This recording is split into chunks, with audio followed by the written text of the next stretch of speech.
Hey everybody, welcome to Atlantic Bushcraft Adventures, episode 143, and tonight it is that magical time of year where you're maybe looking around and trying to think of some interesting items for that bushcrafter in your life, or maybe yourself, we don't judge. But we're going to be talking about Christmas gift ideas. So, if anybody is familiar, in years previous, we have gathered up some ideas, just suggestions. We're not saying these are the best or any of that stuff, just the ideas of kind of things you want to look at, maybe get the juices flowing. I've also thrown a post out there to the Nova Scotia Bushcrafters Facebook group. Hopefully some of them join us. I said if there's any of the crafts people out there, if they want to come in, mention their product, by all means. So hopefully we'll see some of them come up, and if they do pop into the comments, I'll be more than happy to say it out loud. But yeah, more or less, Christmas gift ideas for the bushcrafter. Because, sometimes we can be a difficult group to buy for if you're not part of the group. If you are part of the group and you know a little bit about bushcrafting, man, the sky's the limit. You realize that we will take almost anything and find a use for it. But if you're not into it, or you're just new to it, sometimes, it takes a little while to get your feet under you and figure out what can do what and what you do with what, if that makes any kind of sense. So, ideas. What's your thoughts there, Ben? Well, yeah, like you said, almost anything kind of works. But the reality is, I think between me and you, if we could get paid hourly just to look on Amazon for items, that we would definitely not have to work anymore. Oh, the time that I have spent just looking and dreaming on Amazon. So yeah, but if you're not into it, yeah, I can see how it would be difficult. And just trying to see what are the things that like a bushcrafter, or at least, me and you as bushcrafters, are interested in. What would we like to have more of? Or what do we have that we really, really enjoy? And I mean, this is a small sampling. Don't anyone think that this is an exclusive and exhaustive list. It's not. It is just some things that have brought us either pleasure or that we have some want for this style of thing or something along the lines. In most cases, though, I think it's stuff that one or both of us have or that we've used and enjoyed. Am I missing anything here? I may not have it, may not have used it. I may have seen it and been like, I've always wanted that. And I figure if I want it, somebody else out there probably wants it too. And some of this stuff, I'm just going to put my own 2 cents in there. Once again, not the be-all to end-all. We're not saying this is the exact stuff you should go get. Just ideas. Because everybody's personal preferences is going to be a little different. Hopefully you know a little bit about the person that you're going to be purchasing this for, especially if it's yourself. And you'll know what they or yourself like. And you can kind of tailor some of this purchasing around that. So in the only specific order that ever makes sense to me, because when I hit the arrange items thing there, it had this option. Start at the lowest price, and we might as well make our way up. Because there is some great stuff here, and some stuff that really doesn't cost that much, especially if it's an outlying person that you're buying for. And I know I get this a lot, extended family and stuff like that. Melissa and I, since we've gotten married, and even when we were dating and stuff like that, like their family is really big, and sometimes you get the outlying people, and I would be that for a lot of her family, and they want to include you, but they know you're into the woods. And that's about the extent of the knowledge they got. You know what I mean? So they don't want to spend a ton of money because, as you know, with bushcrafting, you can, like, the sky's the limit. You can spend a good deal of money on some really nice gear. But you don't need to. So I figured we'd start there. Is that good with you, Ben? Yeah. Oh, yeah. Yeah, I have thousands of dollars worth of stuff I want to buy. There's no way in hell I'm buying some of it. Exactly. And I think we're all kind of in that situation. Just saying hi out there to Terra Scout Adventures and Steven. Thanks for joining us. Steve. Thanks for joining us. So yeah, let's jump right into her. There's a few items on here, so I don't know how long this is going to take, but we don't want to run too far on. So the first item that I had up in here, and this is no specific brand. This just happened to be the first one that came up at the best price, $10. And this is called a tent tube. It falls into that emergency shelter kind of dealio. This is going to be more for your warm weather stuff, but honestly, it's just a glorified tarp. The beauty of this thing here, it weighs nothing.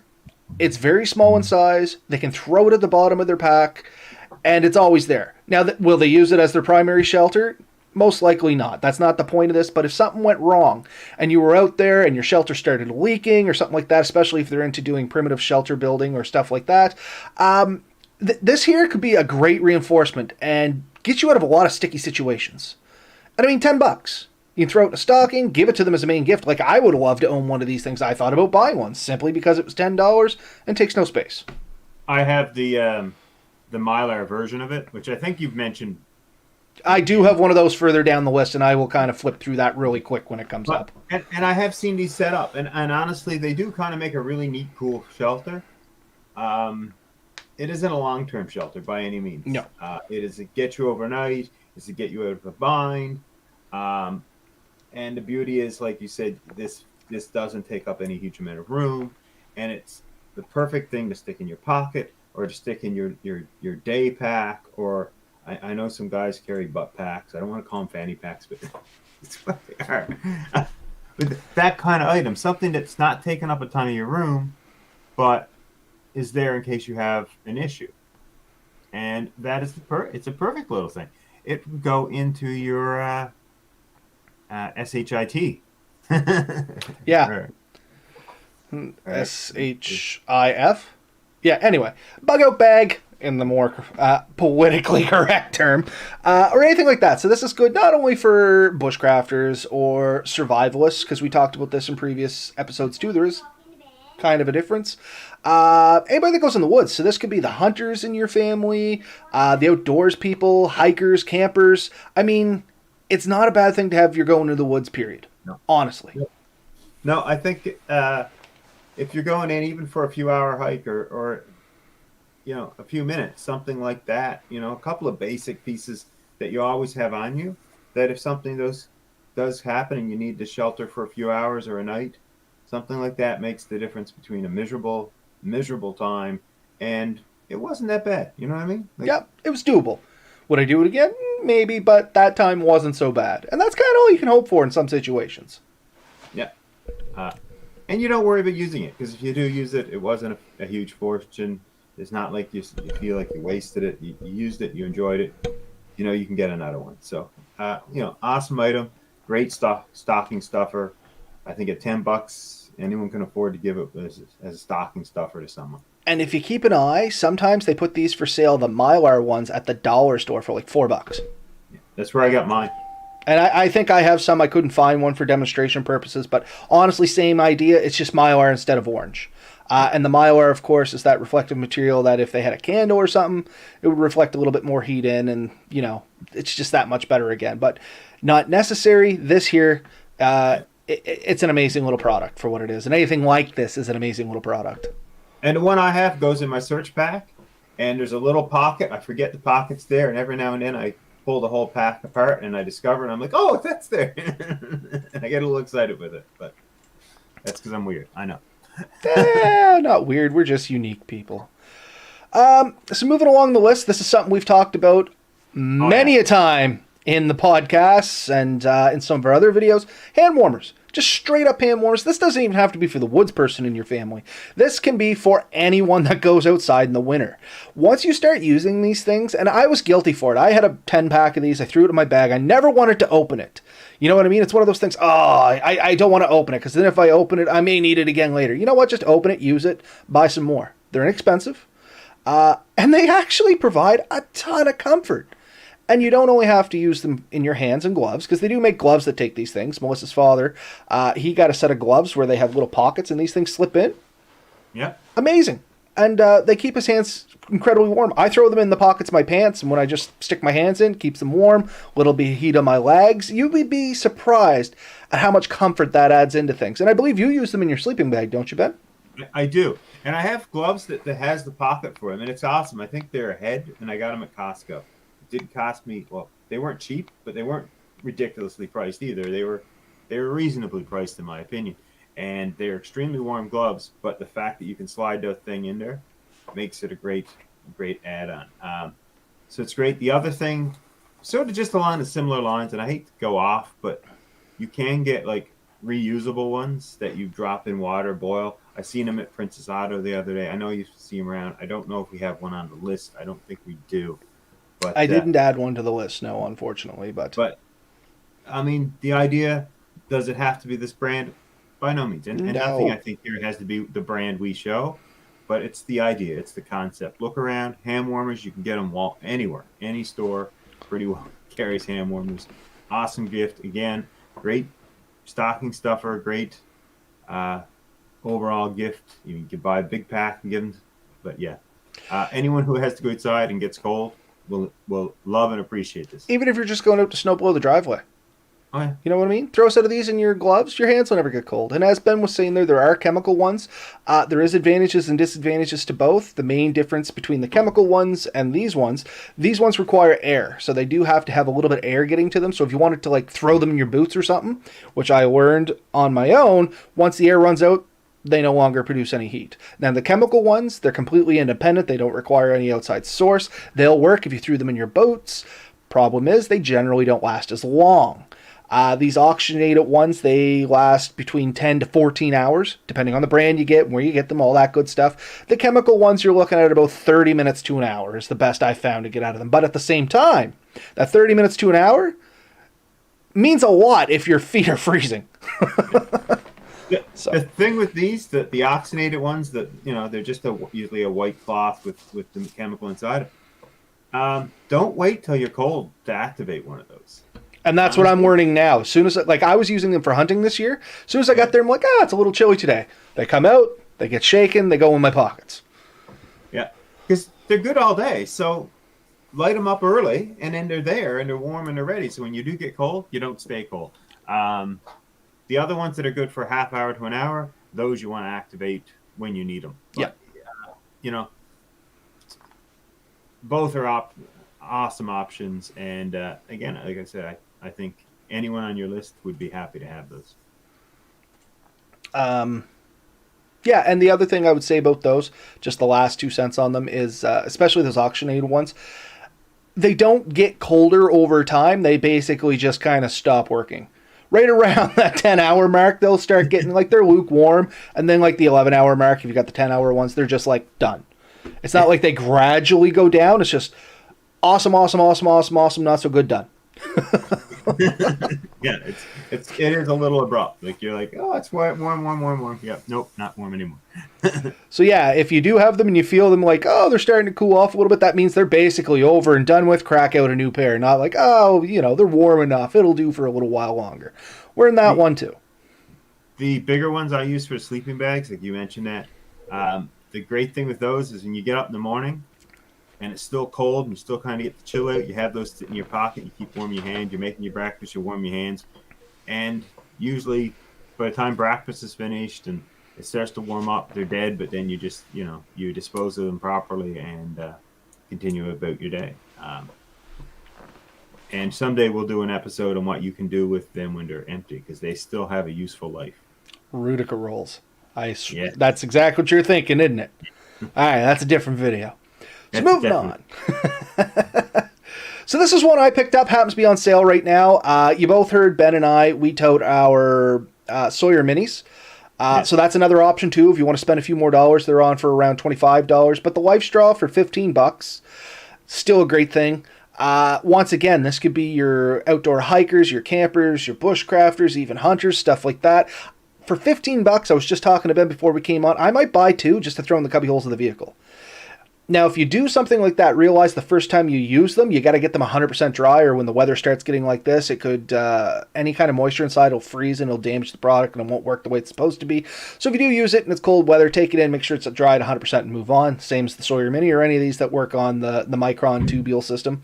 But yeah, any kind of water purification device, honestly. Not just the Life Straw. This just happened to be a great deal I seen. Yeah, no, for sure. We both have ones, and I think they get used every trip.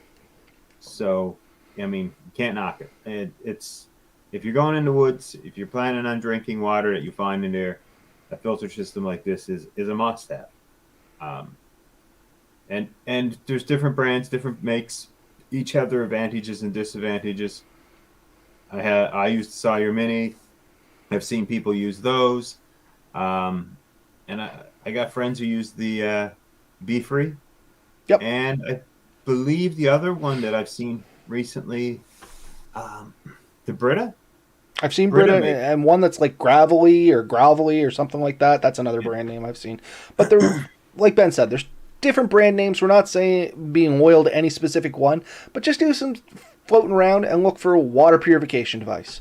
And I mean, you can't go wrong with any of them, honestly, unless, look at the reviews. If they're really bad, sometimes you may want to keep looking, especially with knockoff products and stuff like that. They may look the same, they may not function the same. That's my only 2 cents there. If you are going to buy something like this, personally, I steer a little bit more towards the brand names. They got that, the backing. Like, I mean, look at this one. 62,000 people plus have bought this, and it's a 4.5-star rating, so obviously it's not too bad.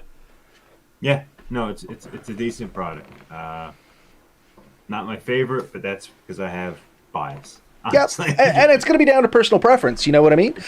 There's going to be some water filters that'll have a carbon filter inside them, which will get rid of a lot more of the tannin taste and stuff like that you can still have a residual taste through the Sawyer Minis and stuff like this. But yeah, sky's the limit, anywhere from apparently $15, and I've seen them go up as high as a couple $100. So depending on what you want to spend, what you're looking for, and the type you want, still not a bad idea, because it's everywhere from stocking stuffer to the main purchase for that person for the year. You know what I mean?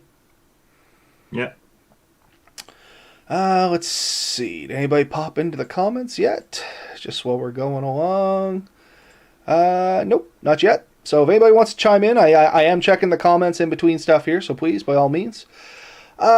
Next up on the list, this just happened to be one that I stumbled upon as I was going. Oh, wrong. There we go. Yeah, literally any outdoors book. This one just happened to be edible wild plants, sorry, Mr. Lex Dexy over here. This is the Kindle edition. The paperback version goes for about $29.99. It doesn't have to be the edible wild plants. There's like mammals in North America, there's mushrooms in North America, there's wild edibles in Nova Scotia. The sky's the limit. Just do some looking around. Even if you go down to the customers who viewed this also, like 276 edible wild plants of the United States and Canada for $9.99 Kindle edition. If the person you're looking for is into Kindle or ebook readers, grab them a ebook version of this, grab them a paperback version of this. Doesn't have to be this book. Just any kind of outdoorsy book. I know, speaking from experience, and I think you're the same way there, Ben, if you're out in the woods, especially if you're doing solo or something like that, book is your best friend. Doubly, if it's one of these like learn as you go books, you can practice some knowledge. Yeah, I love field guides. Field guide. That's the word I was looking for. I have a few. I have one similar to this one, and it's been used 4 or 5 times this year on different trips. And you can't knock it. It's really fun. It if you have downtime and a chance to just look at a few plants, I mean, it was probably one of the funnest things I did this year was take a field guide and just look up. We were looking at mushrooms for a full day. Just me, my daughter, and my buddy Steve, who may or may not be listening. I'm not looking at the, but yeah, we had a ton of fun. So something like that, an awesome thing. I threw something else on the list while you were talking that we really need to bring up. Is it a higher price point or lower price point than that? Right around now, like $21. Let's see. We have to hit refresh. I did hit refresh. I don't see it yet. Oh, I do see some stuff down there. All right, it's a couple away yet. Okay. All right, so moving on. Just for me, next one here. This is just another one of those emergency blankets. This is a higher end one, $20 price point. This one's a little thicker. It's got the mylar inside, orange outside. Once again, just another idea if you're into the survival shelter kind of dealio. It's rated as a 2-person. I can tell you it's going to be kind of cozy with 2 people in there. And it says it's multi-use. I challenge somebody to try and get it back in that bag once they get it unfolded. Not saying it can't be done, just saying I can't do it. But I think with this one, because I've seen this type of product, I haven't seen this particular one, but this SOS stuff, it is a little better quality than, say, your average Mylar or plastic one. And so I do think you'll get multi-use out of it. Like you said, you may never get it down to the same size. That's amazing how they get it there the first time.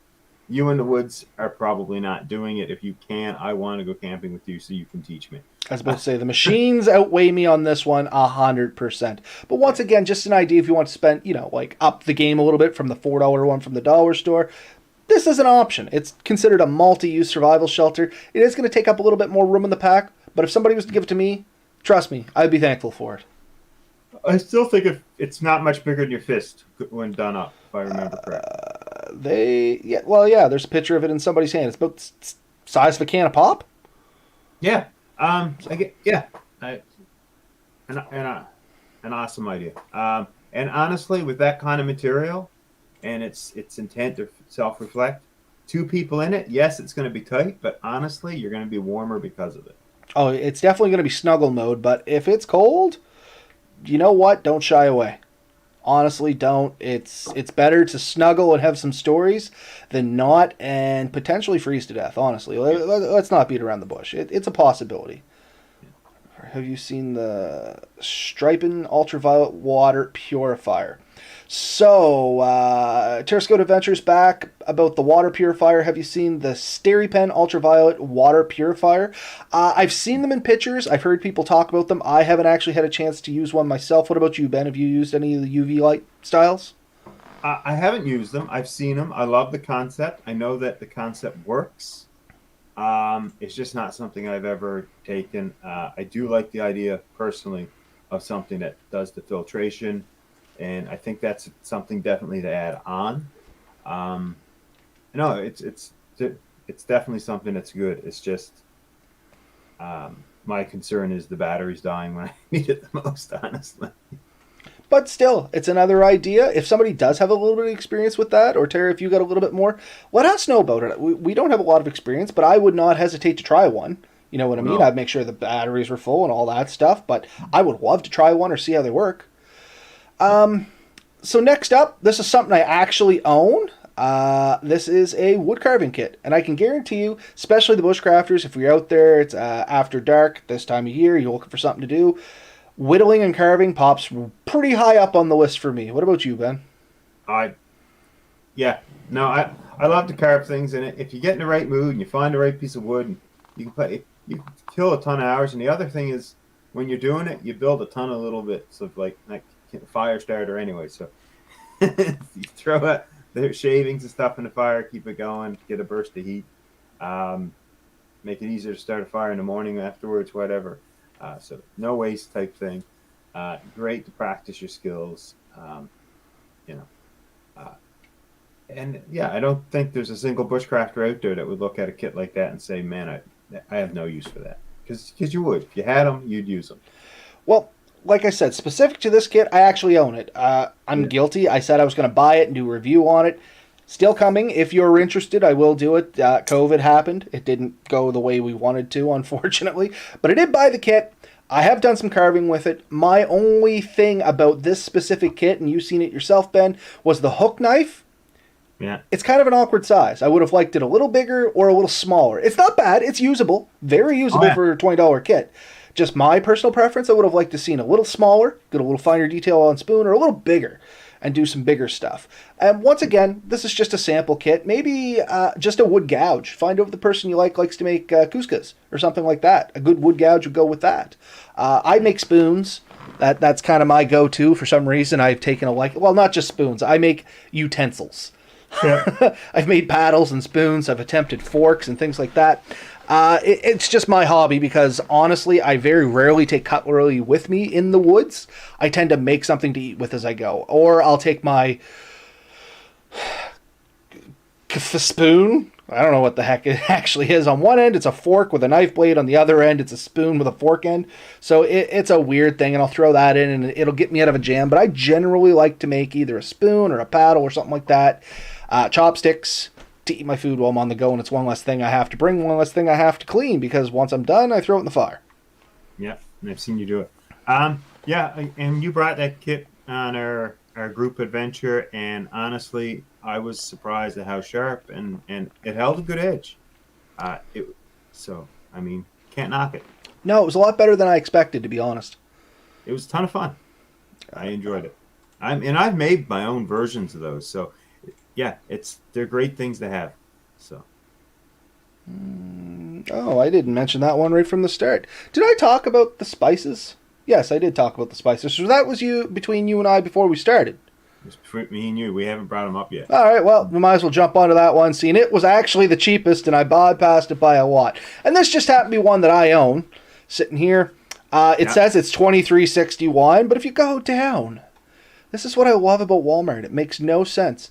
If you look at the where's it at down here? Did I go too far? Stores. Yeah. I gotta move that window. Tell me I moved it, and available at nearby stores for $6.47. Yeah. So I mean, don't always go by what it says online. Sometimes just take a little walk in for $7. There's 6 spices in here, and once you're done, the container can be reused for whatever spices you want. And that's just if you're looking for a quick pre-made solution. Now you've done something yourself, Ben. That was actually a ready-made spice kit. Yeah, I probably spent a couple dollars more than that kit, but I went to the dollar store. I bought these little vials. They're about 3 inches tall, little plastic caps on them, and I fill them up with my own spices. And I took a piece of leather. I went to Value Village, found a woman's leather coat, de-stitched the whole thing, and cut a piece of leather the right size I want it, and I wrap it up, and it goes in my cup. And I love it. I love the feeling of opening it up and knowing it's my spices and stuff. But that kit you had up there, I have been using kits like that for over 25 years. And I'll tell you when I started, and I know this is dating me a bit. When I joined the reserves,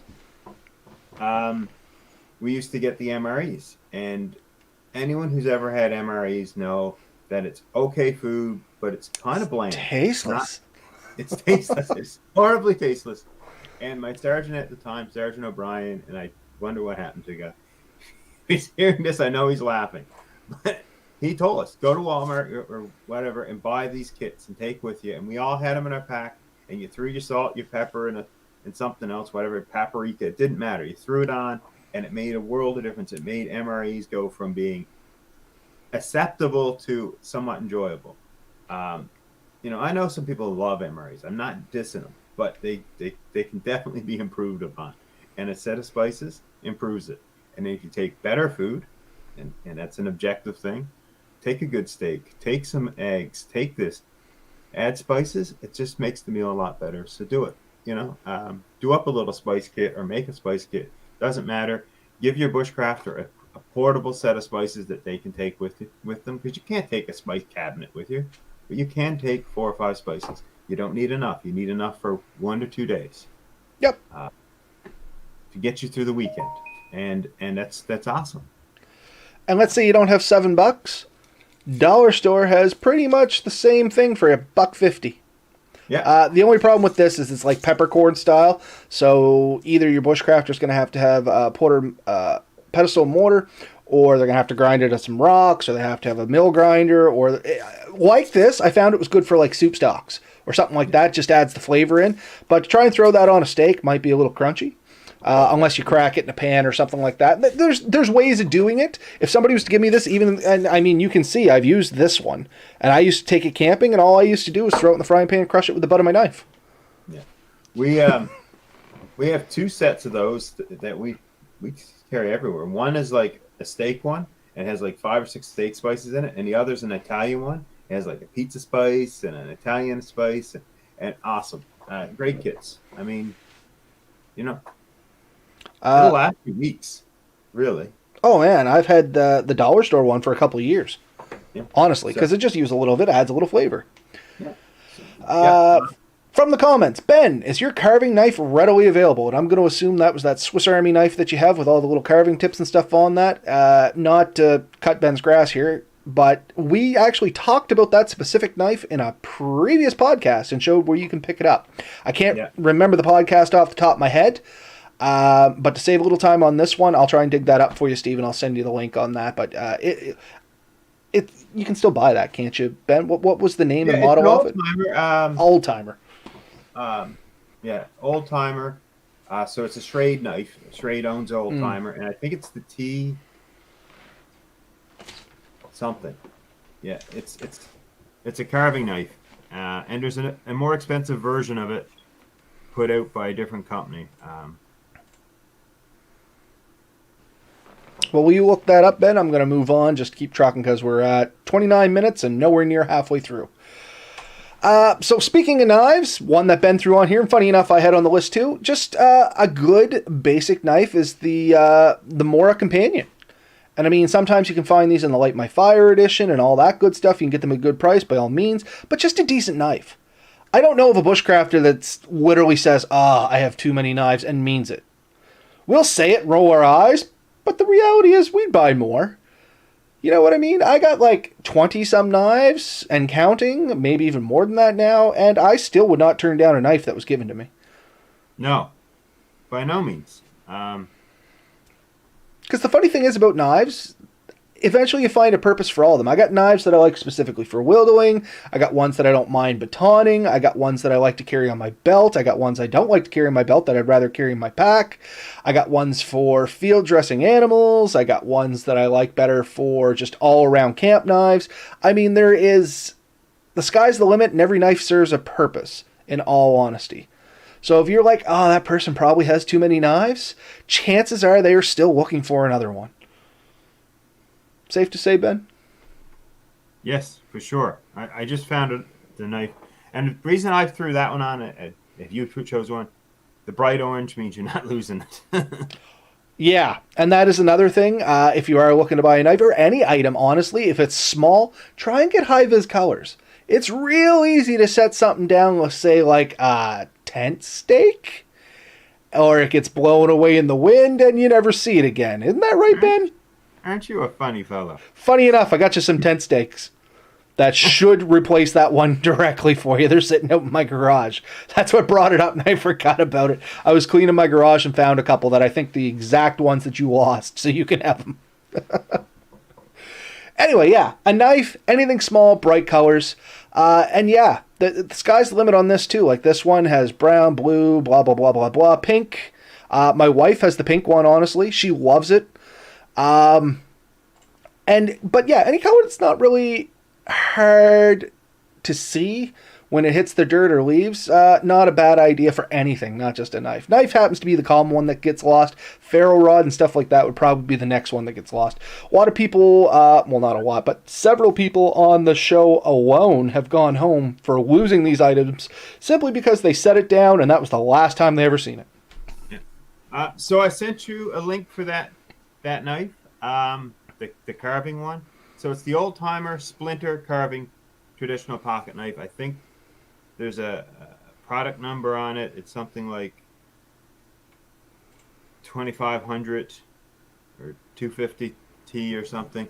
But yeah, Cabela's was the best price I found quickly. I think I've seen them for a bit lower than that even, but not very often.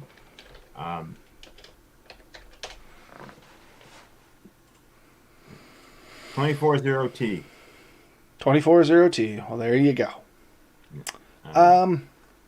Yeah, so trucking along. Next thing I had on my list was bandanas. Once again, not just for the bushcrafter, for anybody that goes out in the woods, a bandana. The running gag in the bushcrafting community anyway is, 101 uses. But legitimately, you can type that into Google and they'll come back with 101 uses. There's a lot of people that have done this. You can use them as gathering container. You can use it for filtering water, bandage, sun protection, just wiping sweat off you, napkin, dishcloth. You can turn it into char cloth. The only thing that I would recommend, and this is just my own personal recommendation, what I look for in a bandana, 100% cotton. Not the most warmest, but the most functional for multi-use. If you get polyester and stuff like that, it doesn't handle heat as well, and you can run into some problems with melting and holes forming in it and stuff like that. And it doesn't make char cloth, which I always carry a bandana in a tin specifically because if things get really wet and I'm having a hard time making a bow drill or something like that, if I do get a fire going, you can bet your whatever that I'm going to make some char cloth because I'm not going to go through the effort of doing that nonsense again. No, it's a great thing. Like you said, there is probably 101 uses. If you're too hot in the summer, soak it down. Just wrap it around your head or whatever. It can cool you down. Gather up your berries in it. You can do a ton of things with it. Wrap around your neck. Cover it over your face if it's smoky or dusty, just to keep the smoke and dust out. Impromptu mask type deal. You name it, you can find a use for it. Really, it's a great thing. If nothing else, if you get hurt, you can use it as a band-aid. Yep. And I legitimately wear one on my head, like under my hat. I find the hat, the sweat will like irritate my head. Put the bandana on, and it seems to add like a layer of chafe protection or something. I don't get that problem. Keeps the hair. What? I used to wear one under my helmet on a motorcycle. Yeah. I mean, they do serve 100 uses. So most people that go out in the woods will eventually find a purpose for these. And those that have been in the woods enough know the true value of these. Yeah. So next thing up, this one's yours, Ben. The Kingfisher. So we have done a review. I don't know if it got posted. I feel like it hasn't been. No, that's me. I've drug my heels on it a little bit, but it is coming. I do have some work on it. I will get it finished. I promise I'll get it up. I apologize to the manufacturer. This is solely me at this point. So we have had this now for probably going on 6 months. I've used it on a few things. I actually used it on a Tilly hat, and I'm loving it. So good product. I think it sells for like $22. And in the review, we'll give you a little hint. We compare it against some homemade options. And maybe if you want to put a fair bit of effort and make a total mess of your kitchen, you could make something fairly similar for a similar price. But honestly, through my discovery, I've now lost the pot and in the attempt. So honestly, going into this, the number one thing we were skeptical on was the price point on this, honestly, for what you got. Because it's, what is that? It's a 2-ounce tube or something like that, is it? I can't remember what it was. Yeah, 2-ounce tube, more like 2 ounces, $22. I mean, that's $11 an ounce. That's pretty high cost until you get to use it. But I'll tell you what. And the review goes over it, and we'll probably talk about this product again. And I hope they feel they got their use out of us. Because we've been very honest, and we will always be very honest with anything we ever review, but they gave it to us for free. We didn't pay anything for it. And I've been playing with it. I do enjoy it. It's a fun product to play with. But I have done more products with it than I thought I would be able to. Based on the reading of the description, I thought I'd only be able to do a small amount with it. But I mean, I did a whole Tilly hat, and I did it twice. Like I really wanted to get it coated good. I did 4 or 5 of these little bags. I played with a few other things. Can you do it with a regular candle? Yeah, but your end product is not as good, and that's one of the things I tested. So and it's convenient. You can actually take this in the woods with you. It's not that big, and touch up something, and I think it would work good for a few other things. Zippers, believe it or not, if you get a sticky zipper, a little bit of that on the zipper. If you have a leaking seam on a tent, especially like not a sil nylon tent, it would work, but like a more natural one, you could touch up the seams on that really quickly, and a little lighter just to pull it down. So and for those that are listening and not tuning into the videos, shame on you first and foremost. We're live every Wednesday, 8:30 Atlantic Standard Time. But what we're talking about is the Kingfisher canvas wax and fabric wax. Kingfisher, like Ben said, sent us a sample. Being a little slow and getting the video up, I apologize. But we did really want to test it really good, and we told them that going in. They said, yep, take your time. So we did take our time. We might have, I might have been a little gratuitous with that time. But it is a good product. And honestly, we weren't disappointed for what we got. And we did have reservations going in, and it's something we talked about when they said they were going to ship it to us. First thing we said was, oh, that price point, it's going to be hard to make that work. But it does. And once again, we're just throwing Kingfisher out there because they were nice enough to send us a thing, and we are posting a review up that'll hopefully be up very soon. I'll try and get it done. But any kind of waterproofing thing. This just happened to be one that we tested. Works well. Yeah.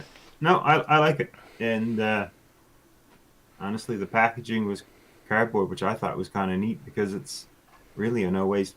You know, it's easy to dispose of. You toss it in the fire when you finished, and it's gone. There's no evidence you even had it. Unlike like a plastic container or something, a lot of stuff comes in where, you know, what do? You try to recycle it your best.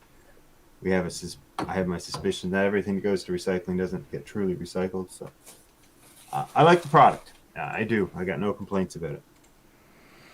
All right. So our next baby. I mean, we're already at 40 Yeah, minutes. I'm trying to Speed me along.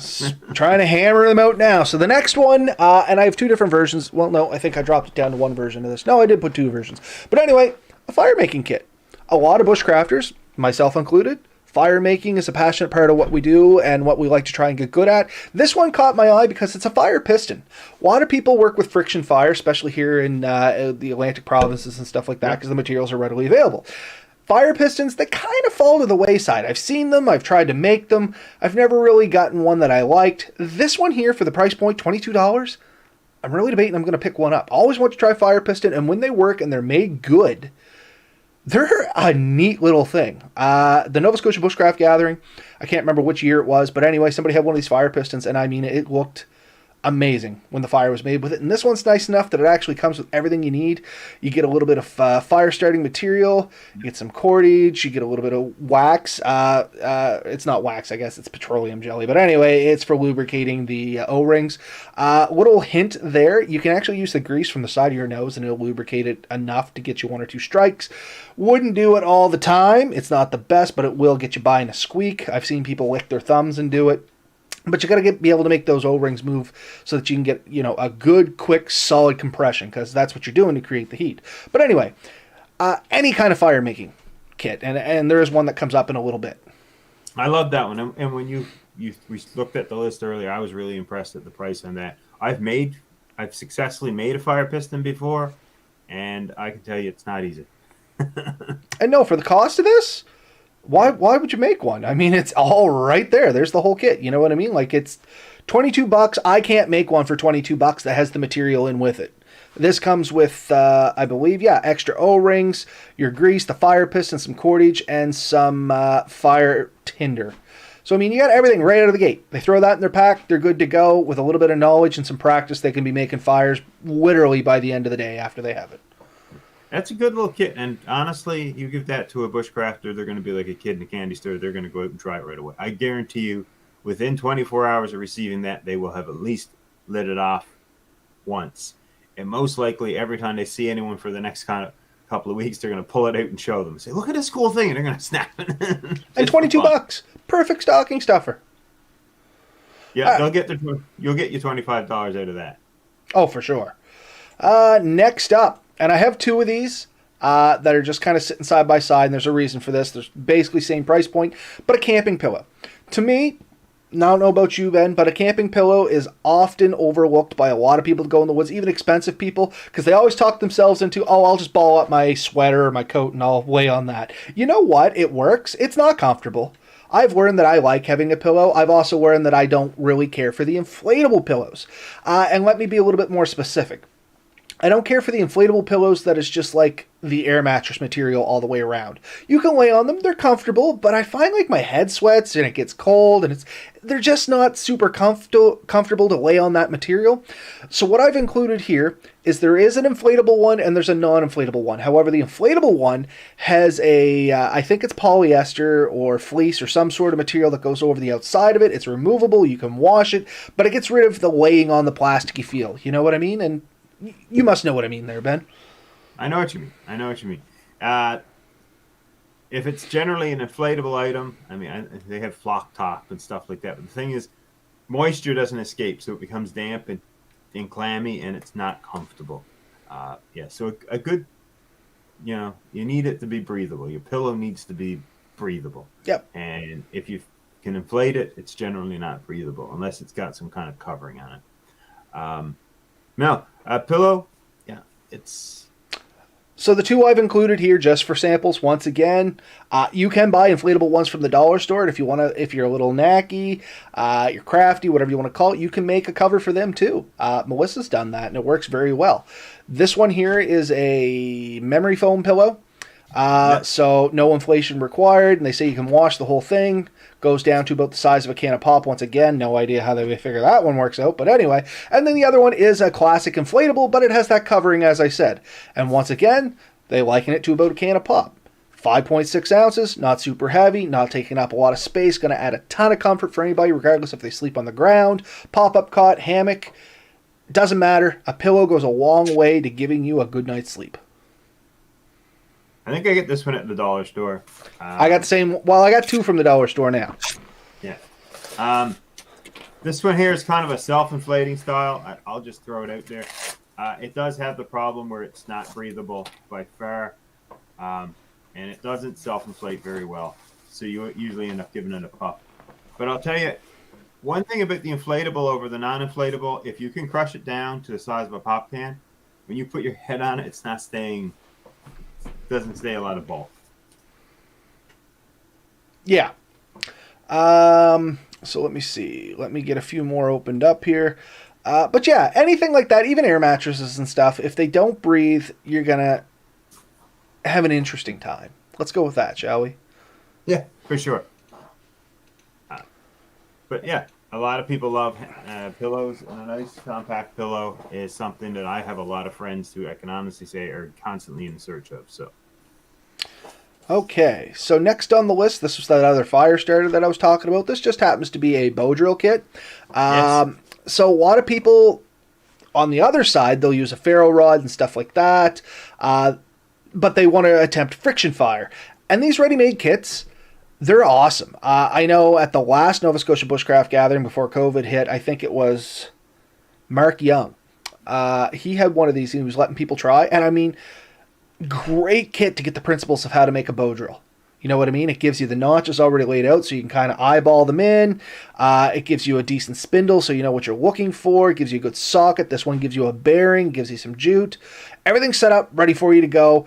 It's a great tool to learn before you get out there and start making your own. So anybody that's been trying friction fire, having a bit of trouble, this is a good way to kind of fine-tune those skills in a little. Anybody that's never tried it before, this is a great one because everything's already dried. You know it's the right material, so you can worry less about the material mistakes in it and get into your form. I mean, it's just not a bad idea. So once again, any kind of fire-making kit or application, Bushcrafter, Woods Person's going to love it. These two just happen to jump out at me simply because of the price point. Both are under $25, and for under $25, both those kits are absolutely amazing. Yeah. Oh, yeah, for sure. All right, next one is yours, Ben, unless you want to say something on that, bud. But No, I have one of those, and I look forward to using it. I haven't used it as much as I want. I played with it a little bit, and I think they're great. I do. I need to spend more time on it. It's something I want to do. I just I haven't dedicated enough time to it. And I think any bushcrafter would love to play with it. So I can't say enough about it. I just wish I had more experience. More time to do it. Yeah. More experience to share. But yeah, I have one, and I have used it a little bit. Did I throw that one? Nope, this one's me. So with this, once again, if anybody's been playing at home, the gist of the items I had, it was under $25 stocking stuffers. So anyway, this was the last one I had, $24.99, hit right on that $25 mark. A good cook kit. For me, I like a one-piece cook kit. I use my GI cup. It works as my cup, my bowl. The only thing is it's a little difficult to do frying in. But something like this. This is a pot cup. The lid has a strainer built in. All of these features under $25. Most bushcrafters, especially if they're starting out new, hikers, hunters, anybody along those lines will look for something like this. Because if you match it up with a little rocket stove or even any kind of butane stove, honestly, it doesn't have to be a rocket stove. That's just a brand name I pulled out of my head. But you can get like literally an $11 butane stove head and a $4 or $5 can of butane or some sort of fuel from Crappy Tire, and you got yourself a full cook kit. Honestly, are you going to be deep frying a turkey in the woods? Probably not. Maybe a drumstick, but you're going to make yourself a decent cup of tea. Maybe make some ramen, some Mr. Noodle, some craft dinner. You're going to be able to get some food into you and a warm drink. And honestly, at the end of the day, that's what you're trying to do. Yeah, I have one pot cook systems and I love them. Something like that. It's got a handle. It's got the loop. You got a few options like a strainer. You have a lot there. So those are all things to look for in one of these kits. This one happens to be stainless steel. You have titanium though, don't you, Ben? I have a set thrown in there that has titanium in it, and it's going to give you a few more options, and it's going to be significantly higher up in the list. Yeah, but if you can afford the titanium, the upgrade is worth it. I'm poor. I generally can't afford titanium. It is on my wish list, but I like stainless steel. I use mostly stainless steel. It is a little heavier, but it works fine. So if you're ever wondering, don't stainless steel is perfectly good. Even aluminum. A lot of people use the ionized aluminum, have no problems with it. I don't use aluminum simply because the durability is not there for me. I'm a little rough with my stuff, and I end up crushing some of the aluminum ones. I've had them, and honestly, they last about one time out once again because I'm a little clumsy, I'm a little rough, and they just get broken on me. So I upgraded to stainless steel. I love to upgrade to titanium. It's not in the cards, not in the budget at the moment. So I have both aluminum and titanium, and my aluminum one has been going for years. And I paid, I think, $19.99 for mine, and it was like a one-pot system, and I love it. It has the loop, it has the cover. The cover fits on nice, and in fact, a lot of my stuff fits within it. So I've really liked it because I can fit my wood gas stove into it. I think there's a bunch of stuff that fits into it. It's a decent size. I think mine's like a 1.5 liter or something, and it's great. So.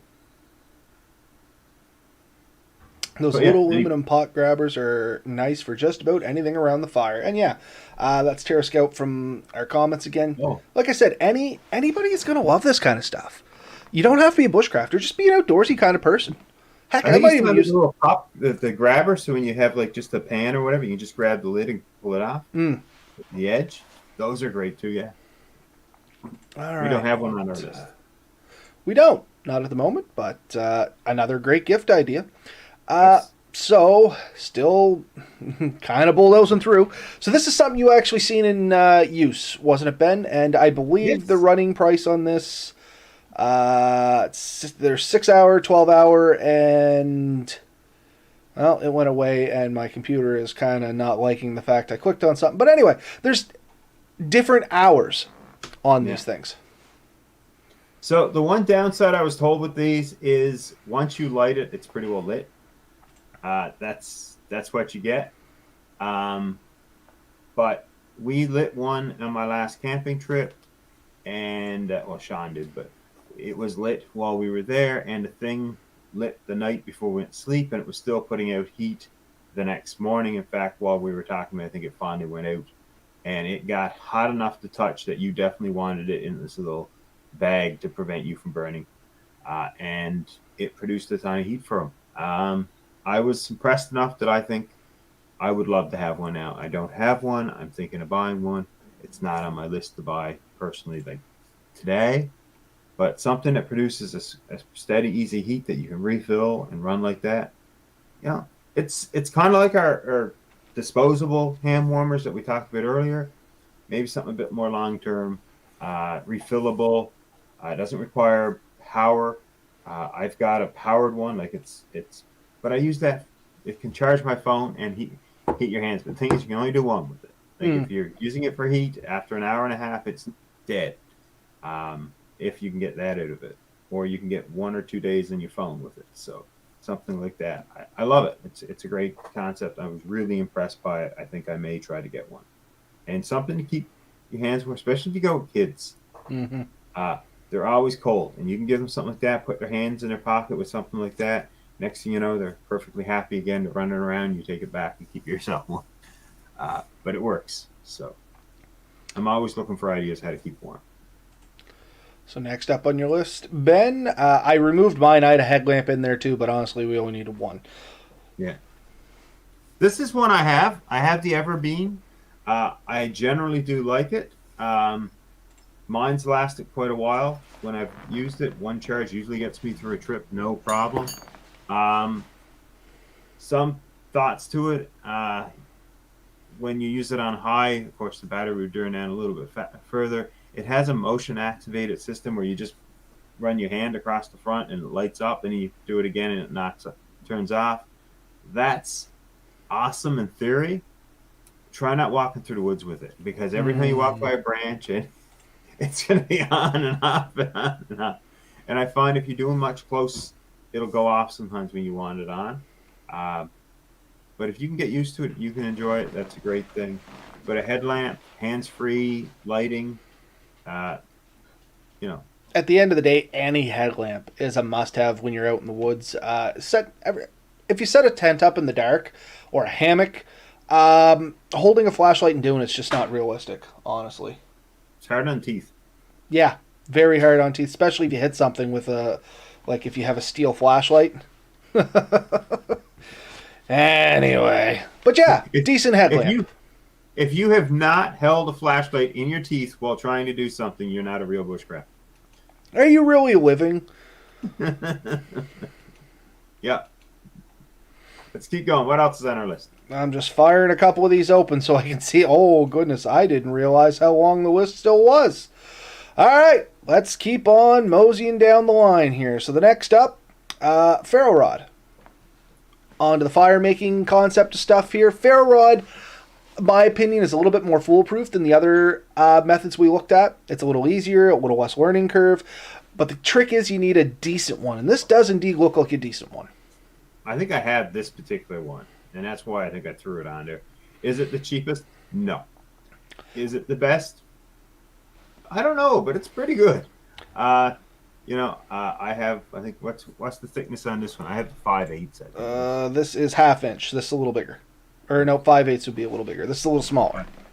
Yeah. I have a fair size one, and it's long, but it's the same brand, I'm pretty sure. And it works great. I'll be using it for years. Are we saying one brand is better than another? By no means. Is Ferrorod the only way to start a fire? Definitely no means. No. Do we still recommend a Bic lighter? I mean, it's not on the list, but yeah, if you want to give a guy a Bic lighter, honestly, not a bad gift. Definitely an easy stocking stuffer. Nope. But what I like about a Ferrorod, it's a great starting spot for anybody that wants to make a fire without the matches or the lighter. Great starting spot. Lets you learn a lot of things about properly preparing tinder and the basics of fire building. Because honestly, if you don't have that open flame to get you going, yeah, there's a little bit more to it. So for somebody that's getting into the woods, they want to experiment, this is a good place to start. Yeah. All right. Next. So this is a little step up from the carving kit that I have. Yeah. So we don't need to talk about that a ton. Things with this one, it comes with some sharpening stuff, cut-proof gloves, which I do recommend. I have a set. I think I bought my original set from Walmart at $1, so it wasn't expensive. But cut-proof gloves, little storage bag, oil wax, wood blanks, some sandpaper. It's just got some stuff. Yep, this is an all-in-one kit that you're ready to go with. Yeah. If you're getting into carving, something like this, bushcraft and carving, it's hand in hand. I guarantee you it's hand in hand for 99% of people. Yeah. In the woods, the most readily available piece of material for you is woods. Wood, right? So what do you need? Some way to cut it. Good carving kit means you can make all your tools, all your supplies.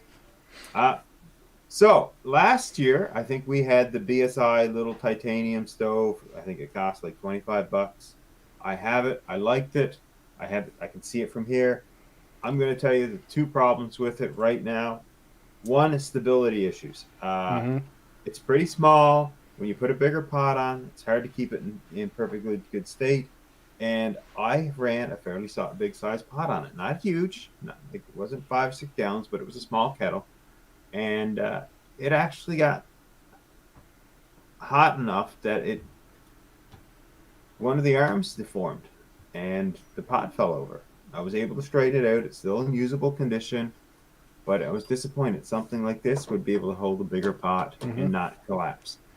It's remote, which has kind of got its ups and downs, and it's still somewhat compact. So this is the one I would like to get. I've seen similar ones, and I do see the advantage to it. Do I want to completely get rid of my smaller, more compact one? No, but I do want options, because when you're out with 2 or 3 people, the small stove is just not big enough for all functions. Similar to mine, Steve. Just checking the comments there if anybody's wondering what I'm doing. And anybody that's playing once again on the audio side of things, well, all we're talking about here is some sort of pocket stove. Yeah. So, all right, a good pocket stove. Ben said everything there is to say about that, so I'm just going to keep on trucking along. And this is a product you have, Ben, and I envy you for it. It's amazing piece of equipment. So tell us a little bit about this camp chair. or any camp chair for that matter. These are ultralight. Well, they're listed as an ultralight camp chair. I have 2 or 3 here now. They fold up. They're not very big around, probably about that big around and a couple of feet long. They don't weigh a ton. But when you're in the woods and you're at the campfire or you're going around, just a nice little comfortable chair to sit on it's my luxury item on a lot of trips. And I've gone a lot of trips with people, and I've often asked, "Are you guys taking a chair?" Because I'm really thinking about it. Because it's always the first thing on my list I think I want to drop, and it's almost always like, "Yes, we're taking a chair." So I take my chair, and I have never regretted it. Well, a little bit of a story, and I know we're going to be well over an hour, and I'm going to keep the story short. When we went to our group camping, we all brought chairs. Mine broke, ended up sitting on my archery target, and I can guarantee you that the chair would have been way more comfortable. My 2 cents on this item is the only thing to watch is the weight capacity. Know the person that you're buying it for, have a rough idea of their weight, make sure the chair is going to support their capacity, because in my instance, the chair did not support the capacity of the user, and it ended up in the dump. And the 2 things to add, or 1 thing to add really, 2 possible options, is the feet on those things are not very big, and as such, they will sink in softer ground. So either take some tennis balls with a hole in it and just stick over the feet, spreads the load out, really works. Or the other option I've used, and it works awesome, is the bottom of a tin can, of a pop can. Just cut that out, those little divots, spread the weight, stick the feet in the middle, and it really does help. It supports it on softer ground and stuff, and gives you a more comfortable sit. Otherwise, one leg falls in, and you do risk damaging the chair or yourself. And that's fair. That's a good point, too. Next up on our list, this is a Swiss Army knife, but honestly, from my side of things, any multi-tool. Any decent multi-tool, any outdoors person, any handsy person is going to enjoy it. I like this one because it has 3 or 4 features that I love. Actually, it has a lot of features I love.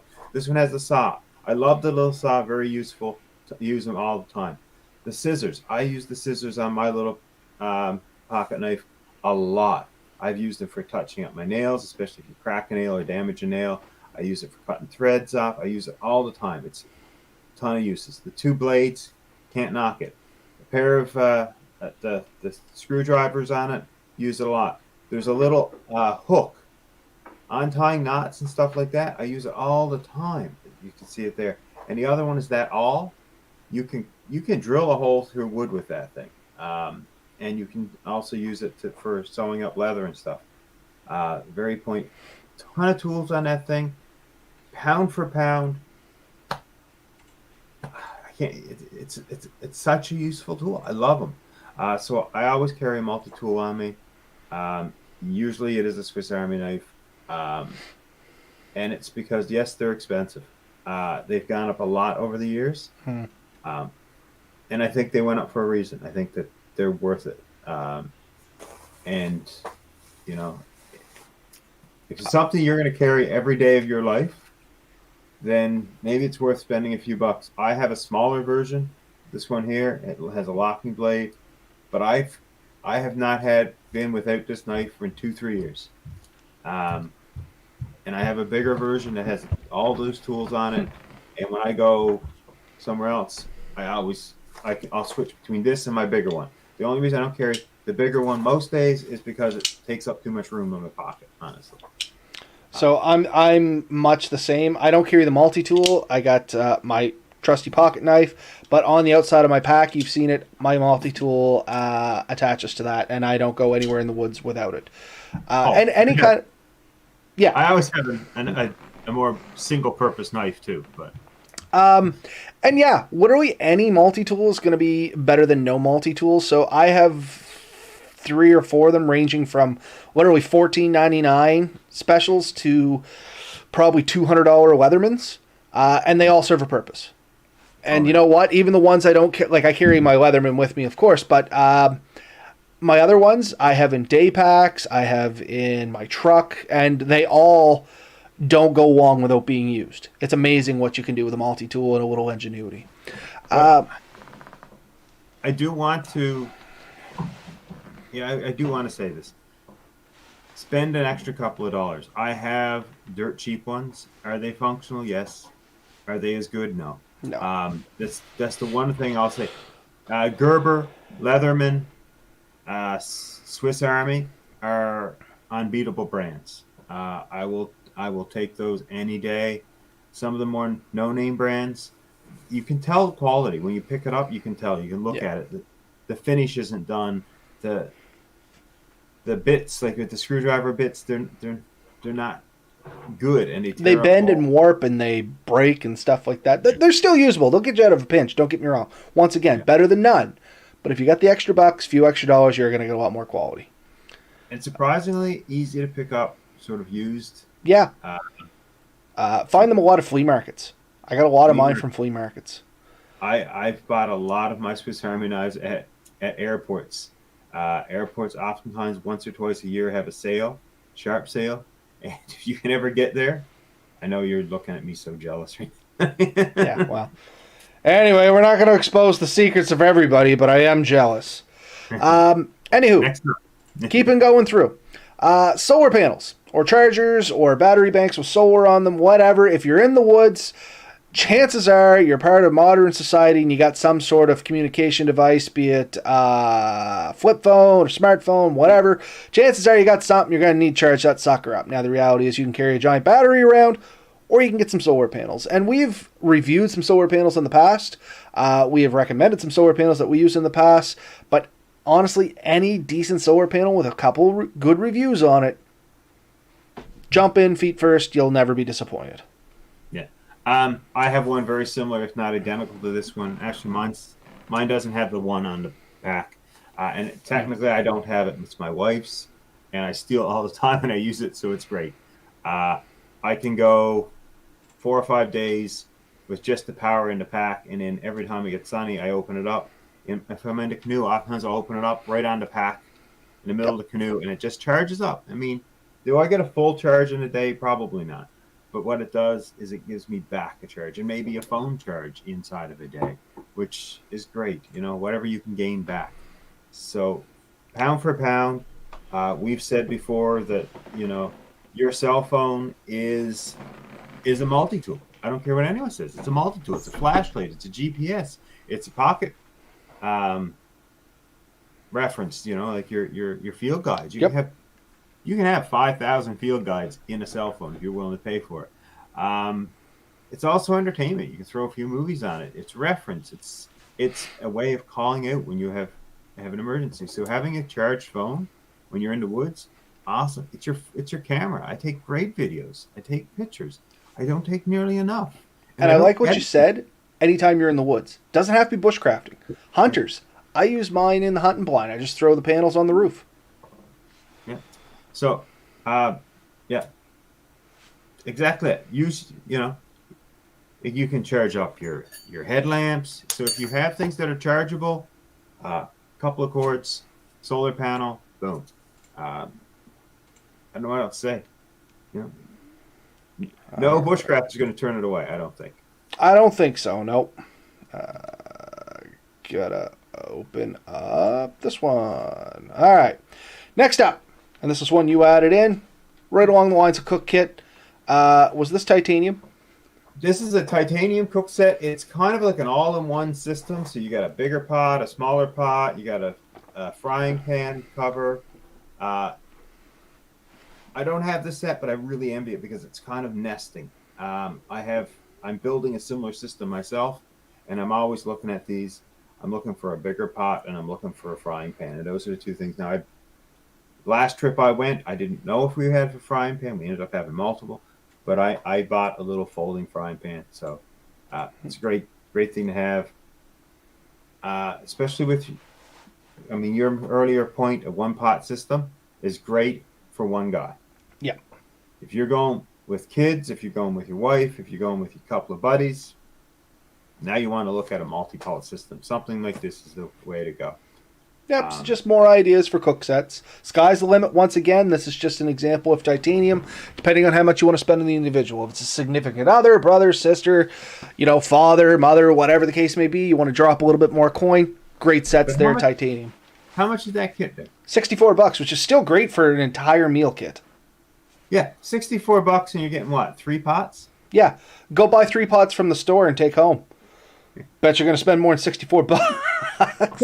And they're titaniums. They're lightweight. They're tough. And I mean, yeah, we're not going to get right into it, but shop around. You can get a decent set for well under $100, and it's going to last you years. So I think this falls under your buy once, cry once theory. Yep, buy once, cry once theory. Spend a little money, never buy it again. But next up. Yep. So next up, go ahead, Ben. Sorry, we keep cutting each other off. I'm just going to have a drink. You be my guest. Sorry. I chose this tarp simply because it has dozens of tie down points. I've been out. I have various tarps. I love tarps. I don't have this tarp, but I've been out with a guy with a very similar tarp, and I'm always envious that he has all these tie points because the options you can have. And the last trip we went out, we tried doing multiple setups with a tarp, and those tie points give you so many options. We had a lot of fun. I think we spent a couple of hours just doing different setups. Yeah, for sure. And so any tarp really, most bushcrafters, woods people, they'll find a use for a tarp. As Ben said, the only thing I would suggest, you can't go wrong with more tie outs. Personal opinion, somebody may say different, and that's their prerogative. But for me, and as Ben said, more tie outs, more options. And you know what? I've never seen a bushcrafter that he has too many tarps, and I've never heard one say that it's too big or too small, because he wants all of them. He wants big ones, he wants small ones, he wants medium-sized ones, he wants tie-out options, he wants options. The tarp allows you to do so much stuff. The more tie-out points on it, just the more options you have. So that's what I look for now, is lightweight, waterproof, and lots of tie-out points. All right, so moving on, and we're going to talk a little bit about sleep systems. Now, this is one you picked up, and I spied it the second you put it in the cart. Or not the cart, the list. So this is just a down sleeping bag. I've been scouring the net for like the best price. So there's a few out there that you can look at. I think Nature Hike is one. Agus Max is another. And this was another brand I found. But I think the down rating on this one is actually quite high. It's like 800 or 900 power. I have no idea. I see weight is 590. No, go up in the title. I think it's wrote in it. 900 Ultralight down. 900? Yeah, I think the 900 is your fill power. That's a high number. So 650, 700 is fairly normal. 800 is relatively high. 1200 is about as high as you're going to get. So this one isn't as cold as I would like. I was looking for like a negative 10, negative 15. I think this one's like 5 to 10 degrees. So it's a fall, summer one. But it's a good price. And if you're looking for, your nice weather camping, it's under $200. Well, under 200. Near zero, 900 fill power, 1 pound. Yeah, yep. Zero. Hey, Jeremy. Jeremy just jumped on with us. If anybody is new to us and looking for other places, check out Lone Wolf 902. He's got a lot of great videos, does a lot of good reviews on gear over there, and just a lot of good cinematography. Definitely a channel to check out. Yeah. So again, Downfield Sleeping Bag. It compacts down. Bulk's always been my complaint. And it's, lightweight. So it's hard to knock a good down sleeping bag. Yep. Any sleeping bag, if they don't have one, is going to be a good one, too. Don't get us wrong. Down just is kind of...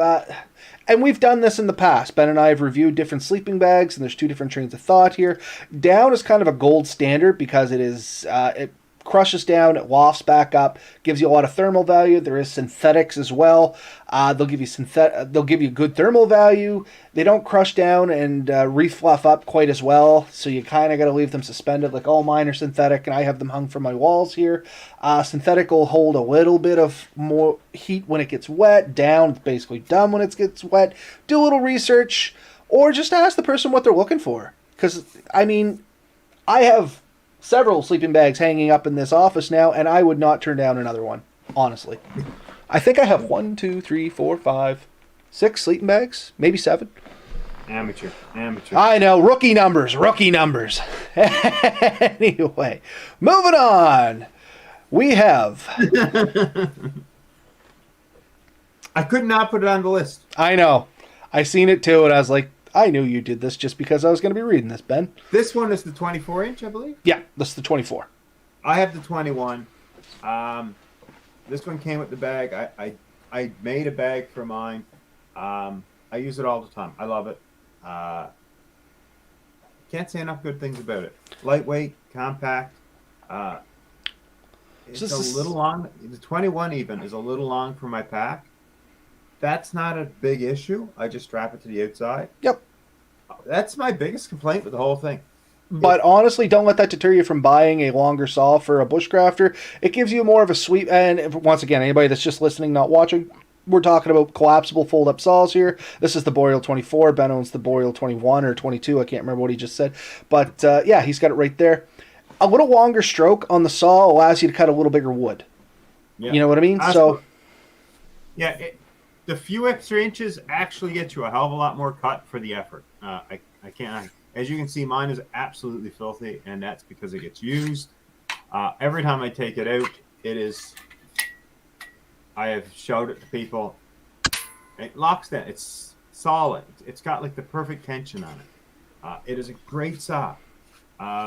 Lightweight, doesn't weigh a lot. Like it's super light, and it cuts beautifully. Oh man, that's all. We used it on our gather and we cut a ton of wood with it. My only 2 cents on it for people that may be looking at these types of saws, just be careful when you're folding them. There is pinch points. I found them, all of them, I'm pretty sure. And there's quite a bit of pressure behind them. They can actually draw blood and break skin and stuff like that. But honestly, that's user error, not product error. So don't let that deter you. Any folding saw is going to be good, but the Boreal, it's an amazing saw, and Ben is very fortunate to have one, and he gets a lot of jealousy. There's no other word to say it, from people that see it and want it, and we have threatened several times we're going to steal it. The running gag when we were out on the group camping trip was whoever died first, we were divvying their stuff, and it was a fight over Ben's saw. So, I think Agua owes me money. You've definitely steered some people towards buying some of those. I tell you, a lot of people who have camped with me, the next time I see them, they have one and they're like, look what I got. I'm like, damn it. And I've had one on my wish list for a while. It's just, once again, price point. Yeah. But anyway, we're coming to the end of our list, and we're an hour and 20 minutes in, so that's not terrible. Not terrible. No.